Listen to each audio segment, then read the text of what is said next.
نحمده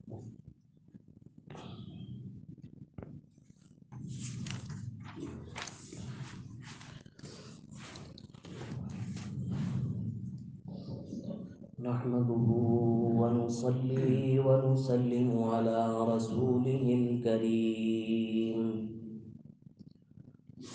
أما بعد فأعوذ بالله من الشيطان الرجيم.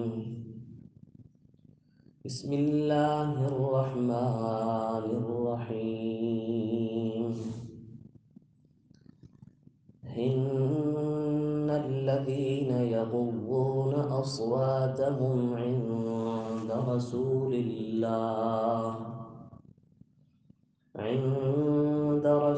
الله أولئك الذين امتحن الله قلوبهم للتقوى لهم مغفرة وأجر عظيم. صدق الله العظيم.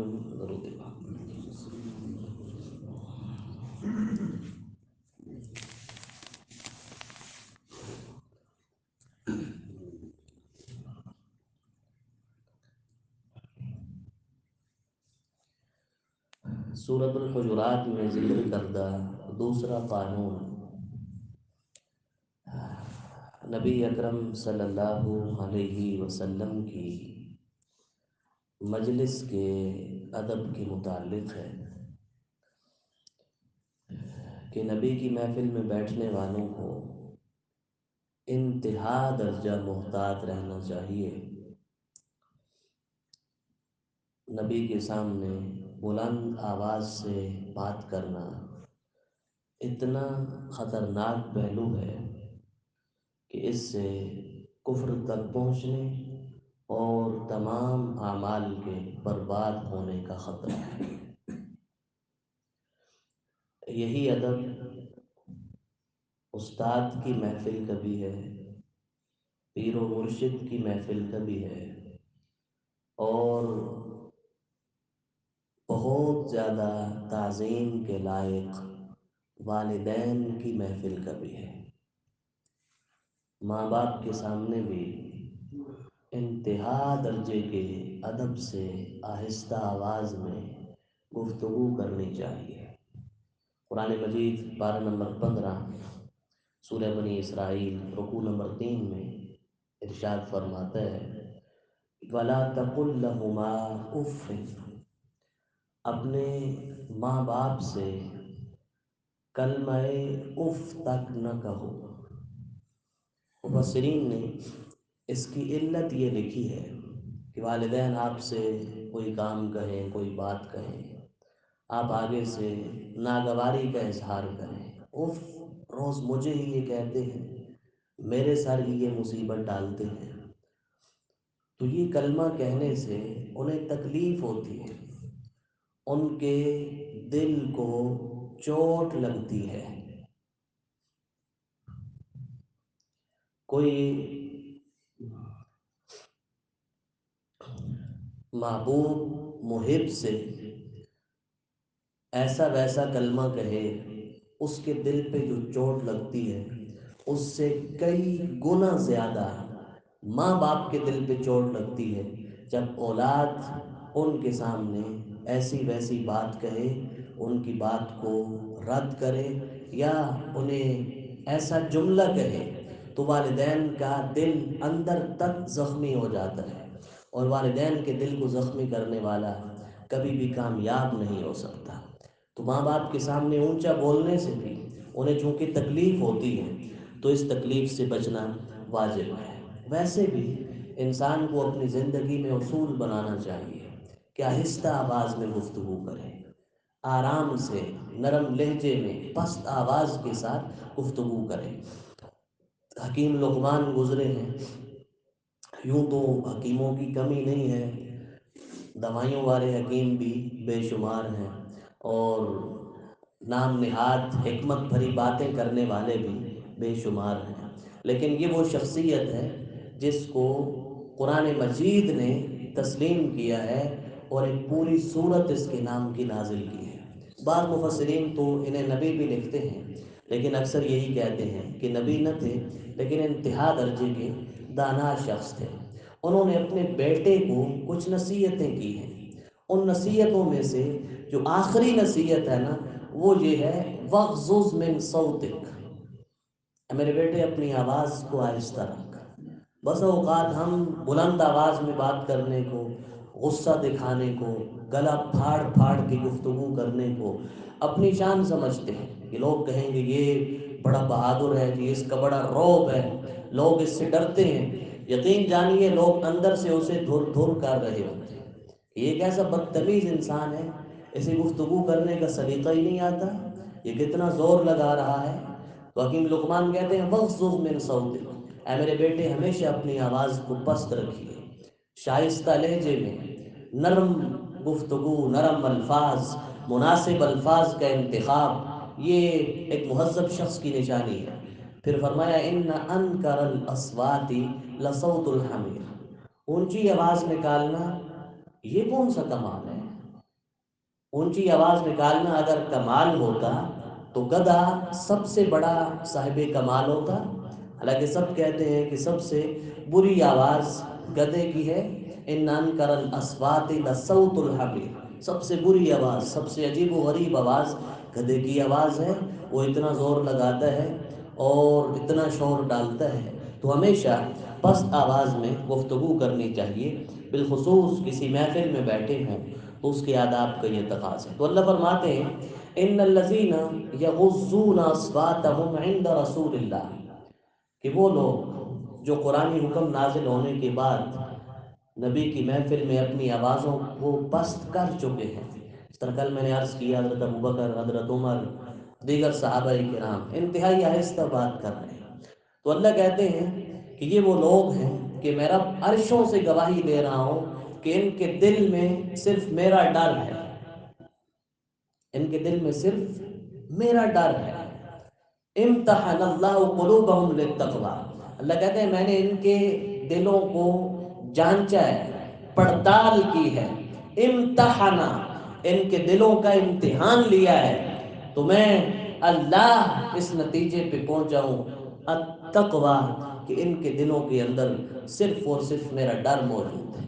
کل وہ واقعہ میں نے سنا ہے نا، حضرت ثابت بن قیس اپنے گھر گھوڑے والے کمرے میں اپنے آپ کو انہوں نے بند کر دیا کہ میں نہیں جاتا، حضور کی محفل میں جاؤں گا، اونچی آواز میں بات کروں گا، حضور بھی ناراض ہوں گے، اللہ بھی ناراض ہوں گے اور میرے سارے اعمال برباد ہو جائیں گے۔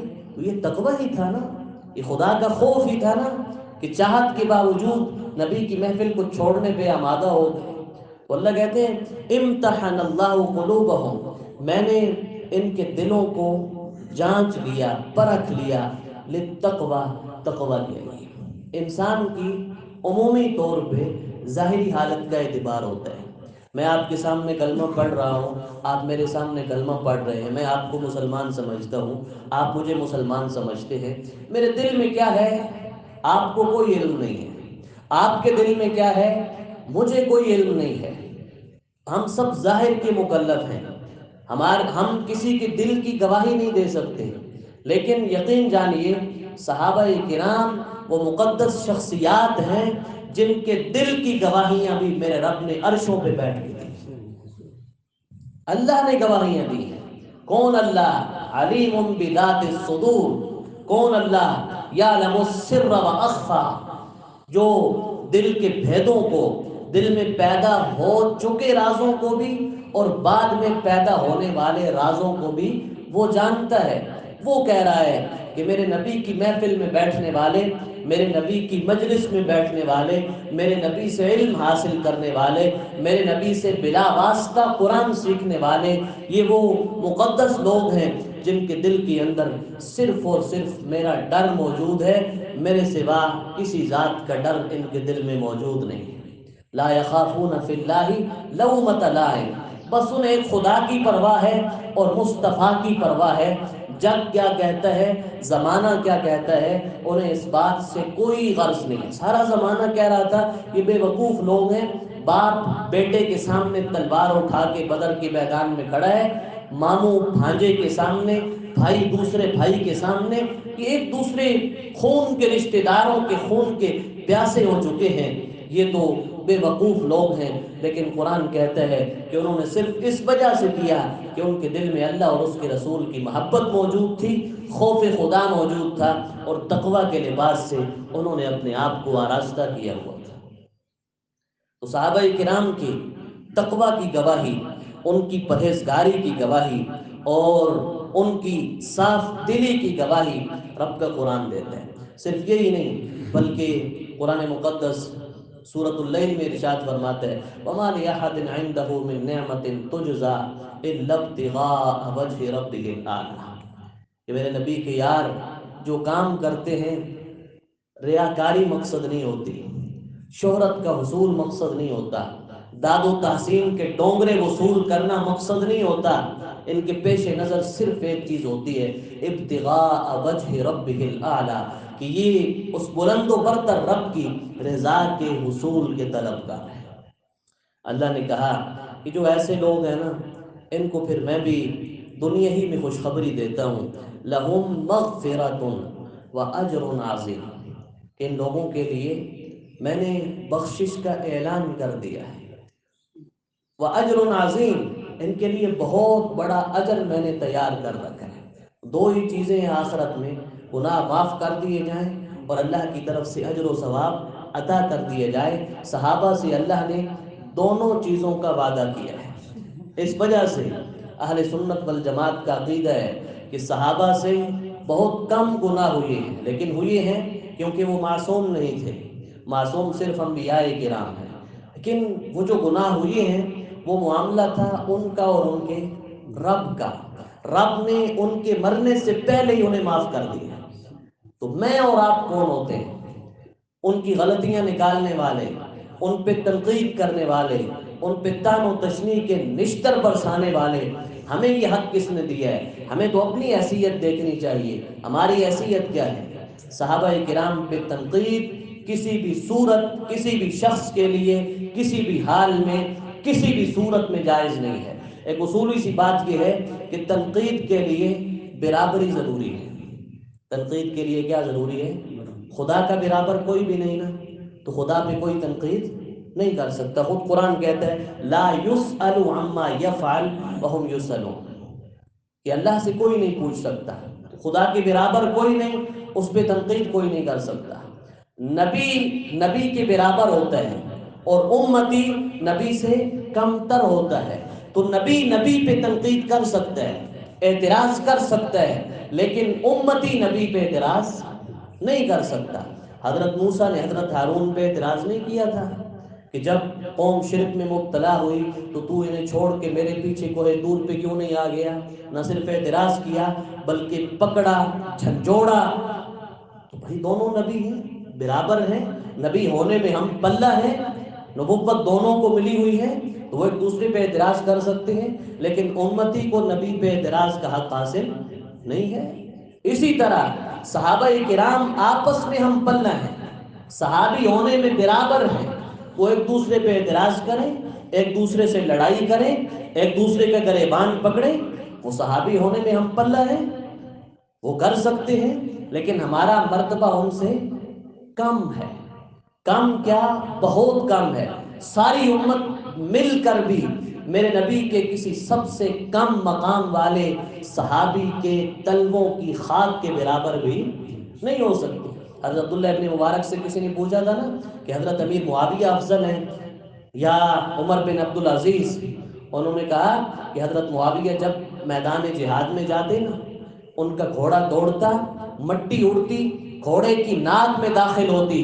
عمر بن عبدالعزیز حضرت معاویہ کے گھوڑے کے نتنوں میں داخل ہونے والی خاک کے برابر بھی نہیں ہے۔ وہ عمر بن عبدالعزیز جسے سب خلیفہ برحق تسلیم کرتے ہیں، جن کے تقوی کی داستانیں تاریخ کے صفوں پہ مرقوم ہیں، جب وہ کسی صحابی کا مقابلہ نہیں کر سکتے، تو میں اور آپ کیا چیز ہیں، ہم کیسے مقابلہ کر سکتے ہیں؟ تو تنقید کے لیے برابری ضروری ہے، صحابہ کی برابر کوئی نہیں بعد والی امت میں سے، تو ان پر تنقید کا حق بھی کسی کو حاصل نہیں، کیونکہ وہ تقوی والے ہیں، ان سے مغفرت کا وعدہ ہے، ان سے اجر عظیم کا وعدہ ہے۔